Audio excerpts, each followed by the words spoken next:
lundi, début de semaine, mesdames et messieurs, bonsoir et bienvenue dans cette édition. À présent, les titres.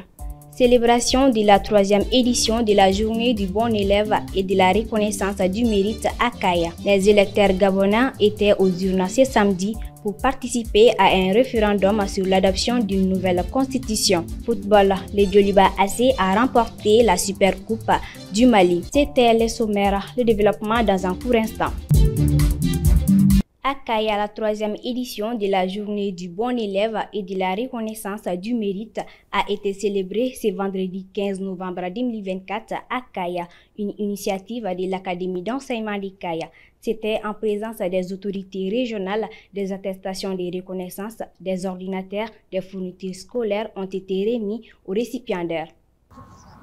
Cette journée est une occasion précieuse pour nous tous de mettre en lumière les efforts soutenus de nos élèves, ainsi que le travail remarquable des enseignants, des directeurs d'école, des éducateurs et de tous les acteurs du secteur éducatif.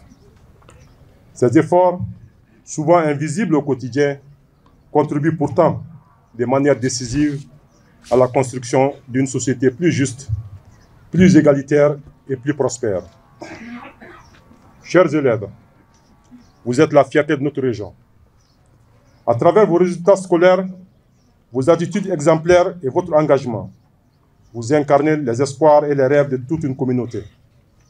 Aujourd'hui, nous célébrons vos efforts, vos sacrifices et vos réalisations.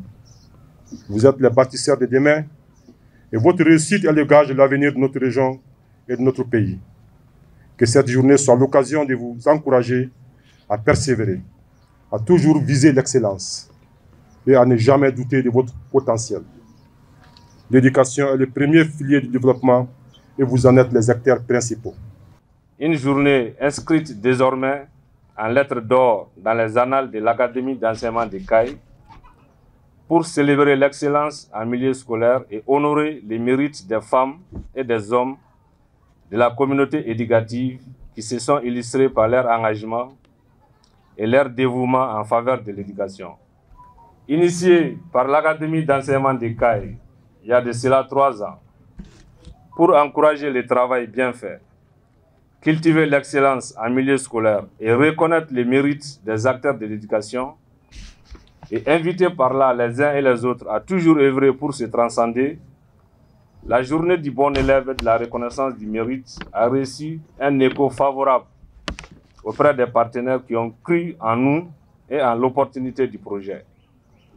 Cette 3e édition est l'occasion pour moi de dire merci à toute la communauté éducative de Kaya, aux élèves, aux enseignants, aux syndicats, aux administrateurs scolaires, aux inspecteurs pédagogiques régionaux de l'enseignement secondaire, avec à leur tête mon estimé grand frère, Adama Segou Koulibaly, le coordinateur, aux collectivités territoriales, à la société civile, aux partenaires techniques et financiers, pour le devoir accompli.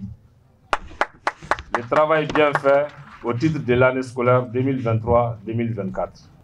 Je ne saurais terminer mes propos sans remercier particulièrement son Excellence, le gouverneur de la région de Kaya, le colonel, le général de brigade Moussa Soumaré,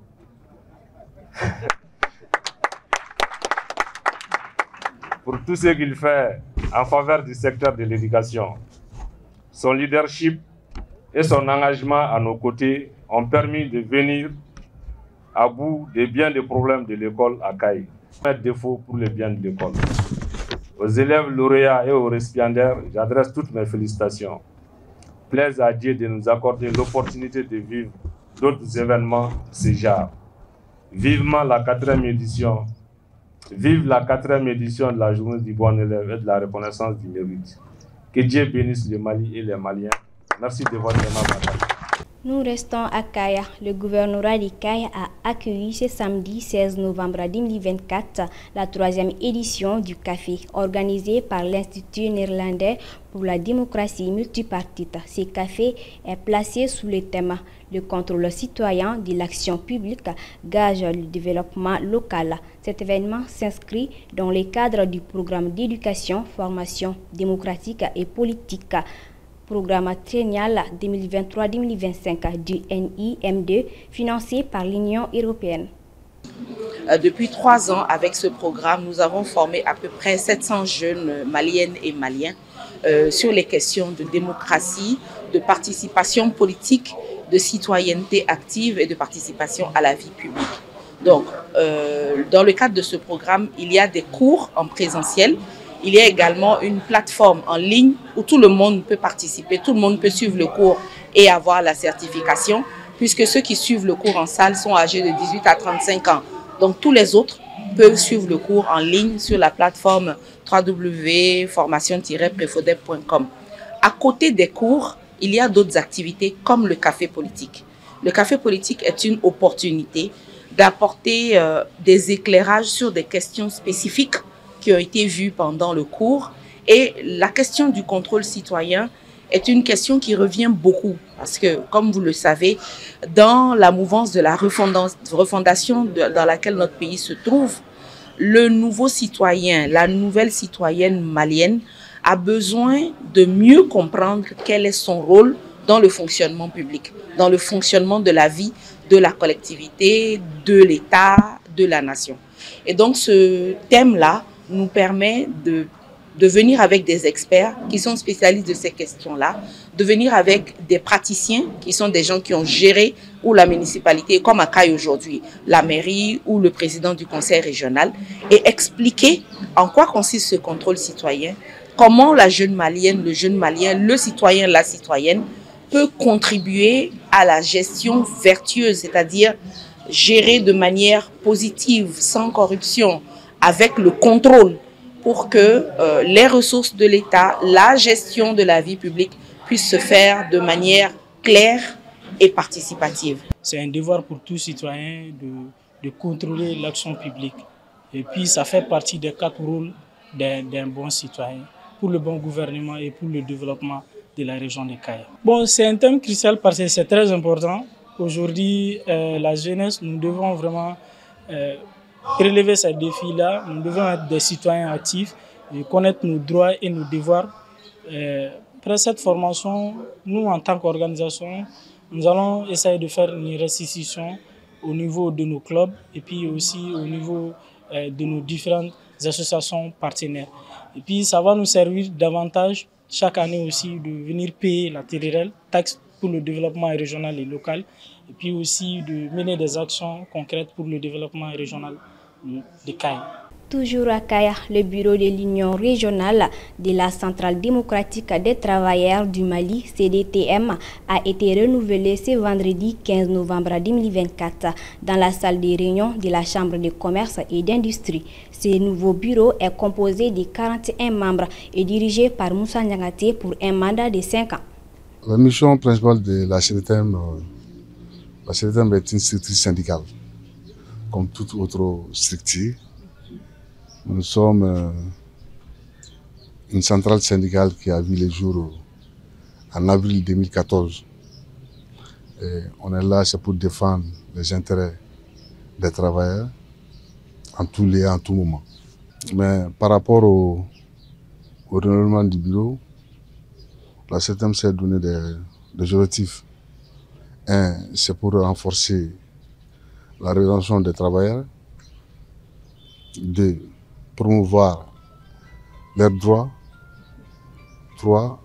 Améliorer la coordination entre les différentes entités syndicales au niveau de la région de Kaya. J'ai vu ce matin des militants engagés, des militants qui ont l'amour de leur syndicat et aussi les soutiens des autorités. Voilà, donc on avait ce matin pratiquement toute la crème de l'administration, en tout cas kaïsienne, donc à cette activité. Bon, l'appel que j'ai lancé, c'est vraiment de demander aux militantes et aux militants de resserrer les rangs. Et la lutte syndicale n'est pas chose aisée. Et vraiment, donnons-nous la main pour qu'on puisse vraiment surmonter les obstacles. Et en même temps, dire aux autres, en tout cas, camarades syndicalistes, d'autres syndicats, bien sûr, pour qu'on puisse vraiment cheminer ensemble. Parce que nous avons un dénominateur commun, Ça, c'est vraiment l'amélioration des conditions de travail vraiment de nos militants. Chaque syndicat œuvre pour ça. Donc, il est important que les syndicats se mettent ensemble, que les syndicats se donnent la main. Le syndicat, c'est le social, c'est la cohésion, c'est l'entente. Sous l'impulsion de Fatoumata Niane Batouli, présidente du mouvement politique et citoyen Ambiko, une campagne de sensibilisation sur la révision annuelle des listes électorales s'est tenue ce dimanche 17 novembre 2024 au quartier Tchoubalo Kaindi. Cette campagne s'est déroulée en présence de Daouda Kamara, coordinateur et porte-parole du mouvement. Cette initiative visait à informer la population sur l'importance de cette démarche dans les processus électoral. Le comité du développement du quartier de la Fiabrou Sud, CDECI, a remis ce vendredi 15 novembre 2024 10 tables bancs au groupe scolaire La Fia 3. La cérémonie de remise s'est déroulée dans la cour de l'école en présence des autorités politiques et coutumières et du comité de gestion scolaire. CGS, les bénéficiaires ont salué les gestes. Actualité hors de nos frontières au Sénégal, ce dimanche 17 novembre 2024, plus de 7 millions de Sénégalais sont appelés aux urnes pour des élections législatives anticipées qui s'annoncent déterminantes pour l'avenir politique du pays. Ce scrutin, qui intervient 8 mois après l'élection de Bassirou Diomaye Faye à la présidence, doit s'affronter 41 listes. Rendons-nous au Gabon. Ce samedi, les électeurs gabonais se sont rassemblés devant les bureaux de vote de Libreville, la capitale, pour participer à un référendum sur l'adoption d'une nouvelle constitution. Ce scrutin intervient plus d'1 an après le renversement par l'armée du président de longue date, marquant un tournant pour ces pays d'Afrique centrale riche en pétrole. Près d'1 million de citoyens sont appelés à se prononcer pour le projet de constitution qui propose des réformes profondes visant à limiter les régimes dynastiques et à encadrer les transferts du pouvoir. Pour être adopté, le texte doit obtenir plus de 50% des suffrages exprimés. Enfin, nous ouvrons la page sport. Dans le cadre de la Supercoupe Ben Oumar Sy, le Djoliba Athletic Club de Bamako a battu le Stade malien de Bamako 2-0. La rencontre s'est jouée hier dimanche au Stade Mamadou Konaté de Bamako. Et c'est tout pour cette édition. Merci à vous de nous avoir suivis et très bonne suite de nos programmes sur KTV.